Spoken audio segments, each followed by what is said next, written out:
What is up, everybody?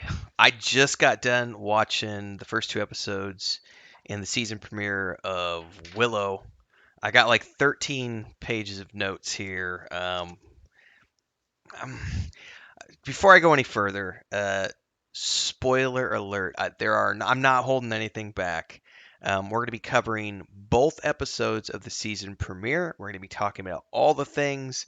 I'm going to be spoiling all the stuff for everything. So if you don't want things spoiled, wait until you've watched them yourself and then come back and watch this because I'm going to be doing all the spoilery things as we get deeper into this. If this is your first time here, I do lots of stuff like this. We do Star Wars, Star Trek, Rings of Power, Wheel of Time. We do Willow. We do all sorts of different shows and reviews and books and things here on this channel, along with video games. So like, subscribe, hit that bell icon, support with a super thanks. You can also do memberships, and we'll talk more at the end about other ways you can support. But in the meantime, yeah, let's dive in. So again, spoiler alert. So I gotta say, for me, I am easily pleased and I love Willow. I just did a watch party last week for the film with our fans here on the channel. I was looking forward to this show, and I was not disappointed right out of the gate. I gotta say, um, I'm conservatively giving this a 10 out of 10. Both episodes were amazing. If you watched the watch party, I was laughing and chuckling the whole way through. There are some tropes. There are definitely some tropes at play here. So there are some things that are, a little cliched. Who cares? This is a fun, family friendly show that is absolutely worth your time from my perspective. All these people who are, clamoring about, oh, it's going to be a woke agenda show. Man, get out of here. I don't want to hear it. Matter of fact, if any of you come on this review and try to leave any of your little woke agenda politics, social justice warrior BS on what is just a good, fun, family friendly show, I'm just going to be muting and deleting those comments and getting rid of those people. I don't want you here. We don't have room for that negativity. This is all about celebrating the fun, epic adventure that is Willow because this show is amazing. So, right from the beginning, I think for me, we established right away we got a new cast of characters. And I know some people, they want Willow to be the forefront. He's not. He's an old man. There has to be the old man who's sheltering the new generation. That's what we're getting here. So we get a brand new cast of characters. We have basically the prince and princess, Kit and Eric, who are the children of Mad Mardigan and Sorsha. We have Sorsha back. Jen Welly is here giving her performance again as Sorsha. A lot changed. She's a lot different. She's an older woman now, obviously, and her character is a little bit different. Val Kilmer was not able to be there for the filming of the show because of COVID and also his issues with the throat cancer.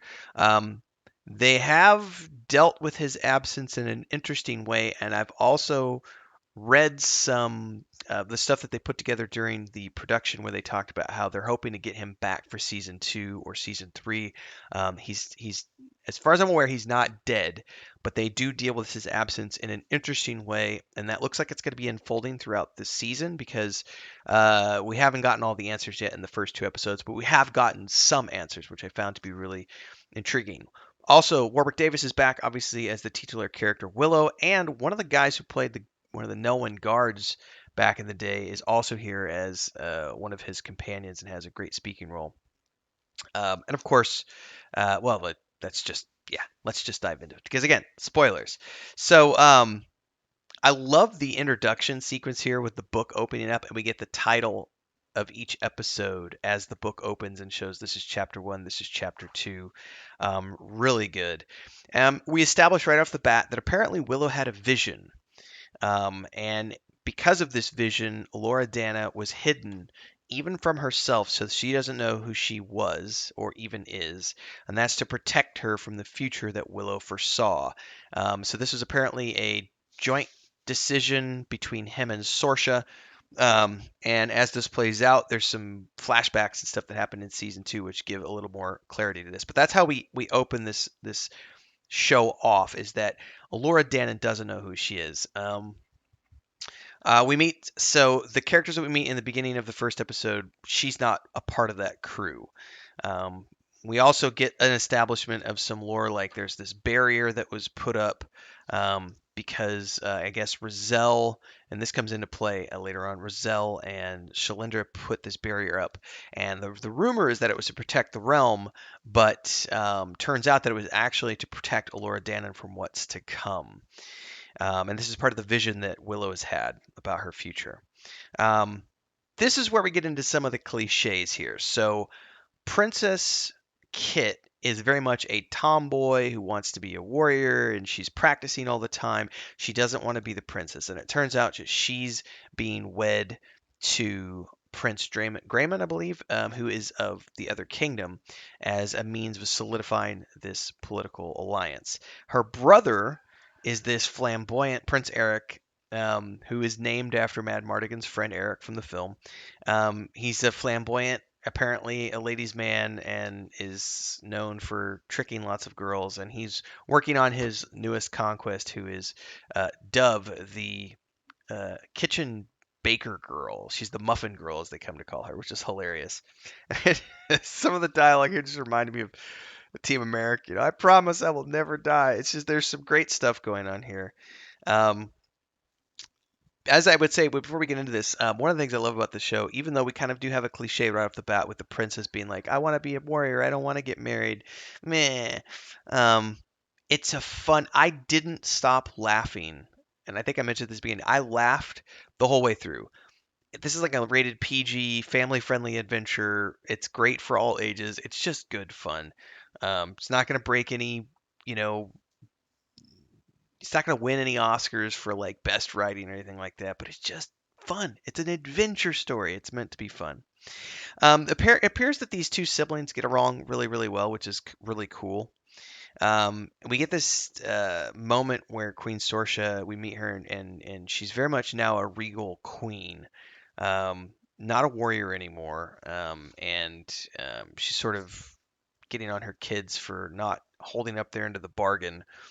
Um, we see that they're going to be marrying these two kids off, the princess and this other prince of the other kingdom, because I guess Sorsha has been ruling alongside the other king of the other kingdom.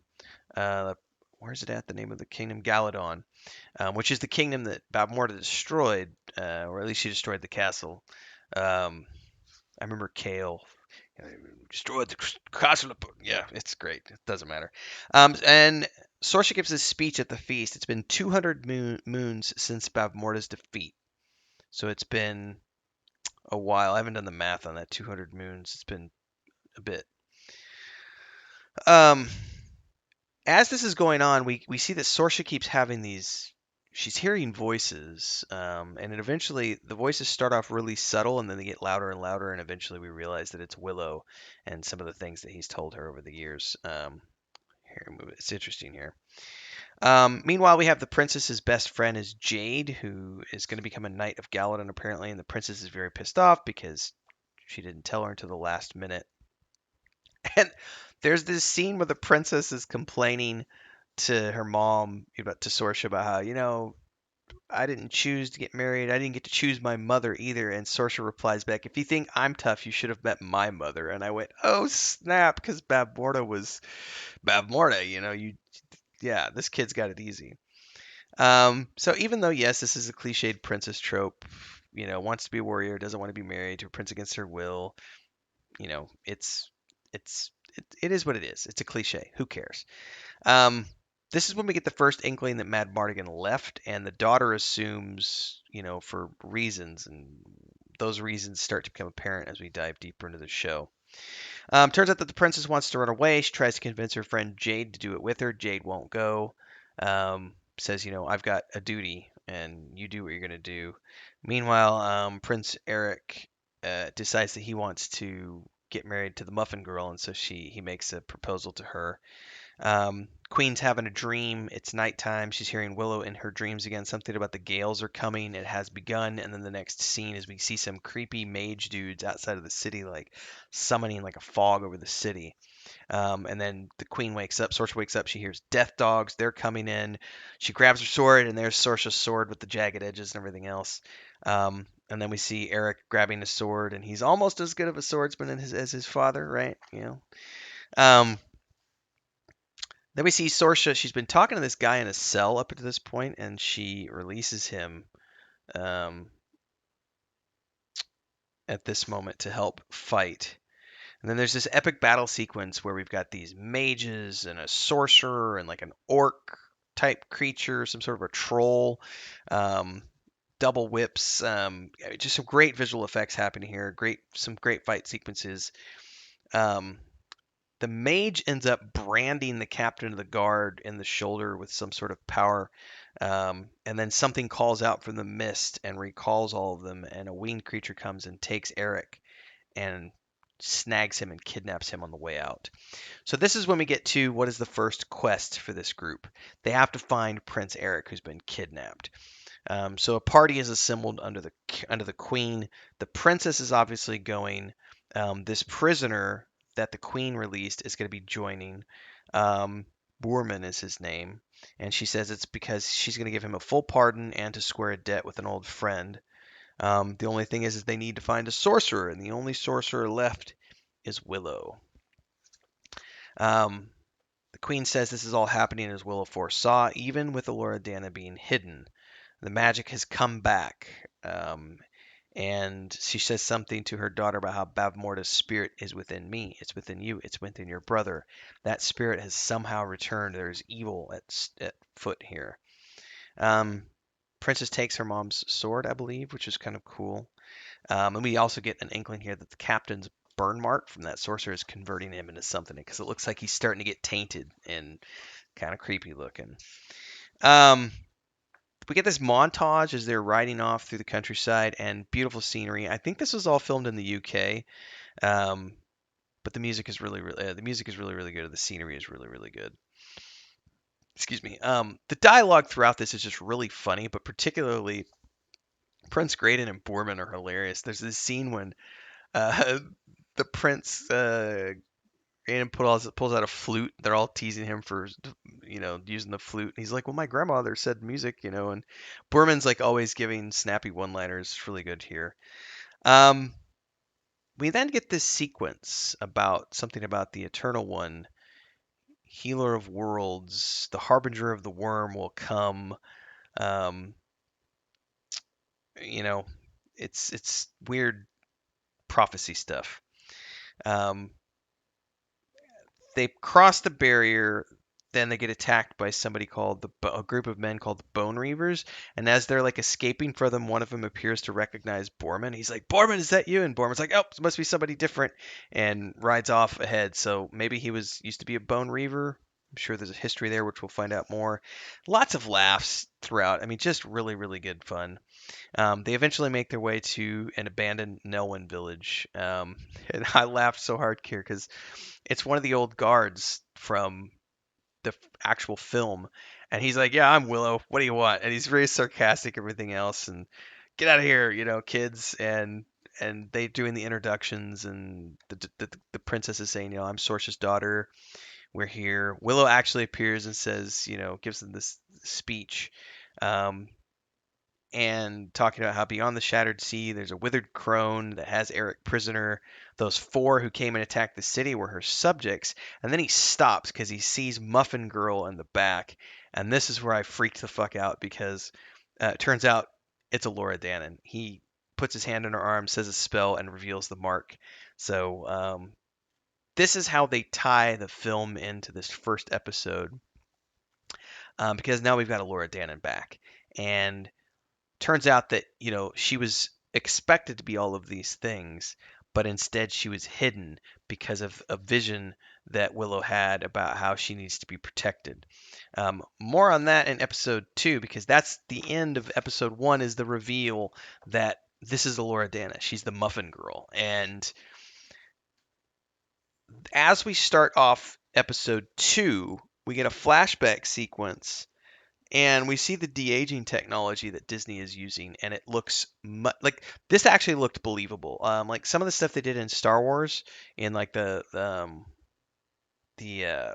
Mandalorian, wasn't that great with Luke Skywalker, but this de-aging that they're using here for Willow looks great. And if this is the same stuff they're using on the upcoming Indiana Jones film, it's going to be believable because I'm watching these scenes with Willow and Sorsha, and they de-aged them, and it looks really really good. Like honestly, if I didn't know it was visual effects, I wouldn't know. Like it was really well done.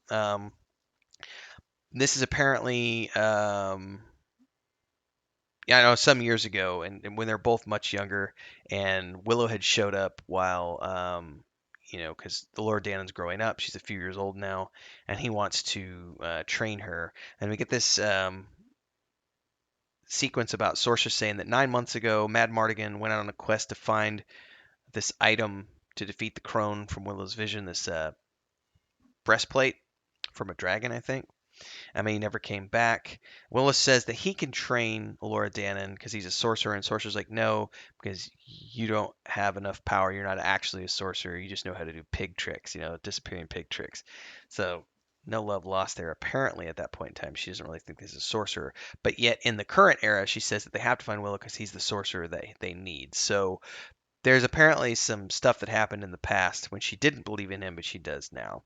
We then get to meet all the rest of the Noans who are living underground, including Willow's daughter, and she's starstruck with meeting Laura Dannon. And there's just this whole scene of it's just great throwbacks to the films, and it's a lot of good laughs. Willow's introducing Laura Dannon to the community, and they're all in front of a stage, and he's the Grand Aldwin now, and there's the music and everything, and then we got to consult the bones and talking about how she needs to complete her training to be ready to face the crone, and the crowd wants to see if she's actually got any power, so they're like, the finger test, do the finger test. And so Willow holds up his fingers, and she's like trying to touch him, and he's like, no, choose your own fingers, and he's like pulling his hand back so that she doesn't touch his finger. And it was just a great comedic sequence, great throwbacks to the film. um, We then get a sequence here where this creepy sorcerer who branded the guard captain is in a cave consulting with the hag and talking about how the child has revealed herself. And the crone says she must not reach the city. Um, Very interesting here. Sorsha sends the guard captain Valentine, who's been marked by this creepy old sorcerer, to find this girl, lying to him about who she is. Just says, "Oh, I've found myself fond of this muffin girl. Um, Bring her back. She needs to be kept safe. She's wandered off, and I don't want her to get hurt." Um, Turns out Willow's also having these visions about how um, a dark future where he's an old man and is waking up in a body of corpses. That comes into play later on in the episode. We're going to find this. Um, Daughter tells him he wants to go on the journey. Don't hide from it. You need to rush out to meet it. And she gives him the wand of Shalindria, which is a powerful catalyst. They have a discussion, Laura Dannon and Willow. He wants her to stay and train, and she's like, no, I want to go with my friends and go across the shattered sea and find my brother, or find Eric, because she's in love with Eric, right? And it's the prince's brother. And he's like, well, I guess I'm going to go with you, but if we're going to go with you, then you got to listen to me. I'm your teacher, you're my student. And off they go. um, Valentine is completely corrupted now, and he attacks his fellow soldiers and converts them to become like him. So he's completely under the control of the mage now. That creepy old weird skin-faced mage calls him her disciple, whatever. We get a lore snippet here that Borman served for 5 years with Mad Mardigan and knows what happened to him, and we don't hear anything about that. But he was with him when he was searching for the breastplate. Um, the training scene is hilarious as Willow tries to get Laura Dannon to summon the sprout because she can't get the pronunciation right. She's doing these weird things with her hands in her face, and everyone's laughing at her. We get another flashback to when he was younger and he was at the castle, and he saw Laura Dannon as a child, and apparently he tried to convince her to go with him, and it causes a rift between him and Sorsha. Um, Then Valentine's at the Nelwyn village wanting to know where Willow went, and they don't, his daughter doesn't want to tell him, and he uses the term peck, which we haven't heard yet, but he's definitely converted to the bad side now because he's like, tell me where he went, peck. Um, and they end up following the wagon tracks, so they're on the trail of Nelwyn. The Prince Grayman here offers to help Laura with languages. Pretty sure he's falling for her. It's pretty evident. He's good at languages, books, and stuff, and he gives her this compliment how she's this ordinary girl who can, and she just can't see how extraordinary she is. And she looks at him and she gives her this compliment, and you could tell that all of a sudden now here's this other boy who's giving her attention. And Eric, where's Eric? I don't remember Eric. This guy seems different. And now she's beginning to question things a little bit. Um, there's this scene in the wagon with Willow and his warrior friend, and he admits that in his vision, he actually finds Laura Dannon dead. And that's his vision. He's like, she has to die to save the world. And he's just all sorts of stressed about this. Meanwhile, Princess Kit wants Borman to tell her everything he knows about her father. Then we see Alana Doran. She was off trying to summon things on her own. Wakes up in the morning, frustrated, punching at the dirt as she says the words. It won't come. And then Valentine shows up, knocks her out, drags her off, and he kidnaps her. And then the episode fades to black as the sapling comes up out of the dirt. And yeah, 10 out of 10. I found myself thoroughly entertained by this show. It's just the first 2 episodes. I am loving it. It's everything I wanted it to be, which was a fun, quirky adventure show. It's got great music at the end of the credits. It's got good music, fantasy music during the show, but like modern music during the roll credits sequences. Like I said, the dialogue is a little cheesy here and there. There's definitely a couple of fantasy tropes and cliches, but who cares? It's entertainment. It's meant to be fun. This is for kids. I thoroughly enjoyed it. We've got a young cast of up and comings with the old guard who are here to sort of guide them along the way. I think it's a great way to do things. Zero issues with me. Like I said, 10 out of 10. I was entertained the whole way through. I laughed like the entire way through. I was just laughing. If you watch my watch party, I couldn't stop laughing. It was just really, really good. There was a couple of like little emotional scenes that were really good too. I teared up a couple of times, but for the most part, it was just good fun. No complaints here. I highly recommend that you watch this. If you got to the end, like, subscribe, hit the bell icon. Hopefully I've inspired you to support in some way. You can do a super thanks on these videos or join as a member of the Adventurers Guild down there. Don't forget super chats and stickers on live streams, Patreon page as well. Until next time, stay safe, everybody. Look forward to watching this with you in the next episode.